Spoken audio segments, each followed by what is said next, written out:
I told my husband that I had been secretly applying to a graduate program in another city for 8 months, that I had been accepted, and that I wanted to go, all in the same conversation. And the way he looked at me when I finished is something I am still trying to find the right word for. I am 36, and I have wanted to do a master's in architecture since I was 22, which is the year I decided I couldn't afford it and took a stable job in a related field and told myself I would come back to it when the timing was better. The timing has not been better in 14 years. I have watched it recede the way certain things recede, gradually, and then in ways you stop noticing because noticing is too expensive. My husband James and I have been together for 9 years and married for 5. He is a good man in the specific ways that matter, present, honest, someone who shows up without being asked. We have a life here, an apartment, his job which he is genuinely happy in, a community of people we have built together over the years. None of that is nothing. I want to say that clearly. I found the program in January of last year. It is 3 years, fully in person, in a city that is 7 hours from where we live. I went to the information session on a Tuesday evening and told James I was having dinner with a colleague. I am still not entirely sure why I didn't tell him about the session specifically. I think I needed to find out if it was real before I introduced it into a conversation that would make it real in a different way. I applied in March. The application took 3 months of evenings and weekends and a portfolio I rebuilt from scratch and a personal statement I rewrote 11 times. James knew I was working on something in the evenings. I said it was a project for work. He did not ask follow-up questions because he is someone who trusts me,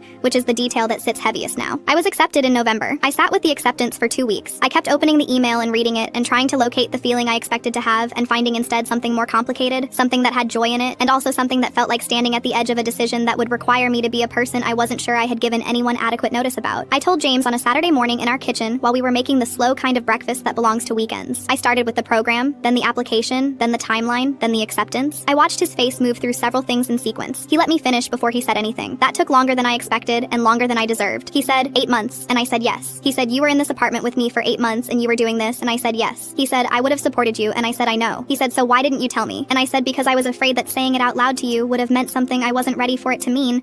And he said, what does that mean? And I said it meant I wasn't sure I could bear wanting it so much if you had a reason I shouldn't go. He was quiet for a long time. Then he said, I don't have a reason you shouldn't go. And the sentence was generous and also had something sharp inside it that I don't think he meant to show. We have talked about it every day for 3 weeks. Some of those conversations have been good, practical, about logistics and timelines and what it would mean for us structurally. Some of them have been harder, about the 8 months, about what it means that I built an entire parallel process and brought him in at the end of it. He has said more than once that the secret bothers him more than the program. I believe him. I think I knew that would be true, which may be part of why I kept the secret as long as I did. I deferred my acceptance by 1 term to give us time to decide together what this means for us. James suggested that, not me. That matters, and I've been sitting with it. My mother says I protected myself in the only way I knew how. My closest friend says I owe James more than a deferred term, that I owe him the actual reckoning I've been avoiding. I think she's right, and I also think I'm still not fully there yet. The acceptance letter is in a folder on my desktop. I open it sometimes when I'm sitting at the desk where I spent 8 months building something I was afraid to name.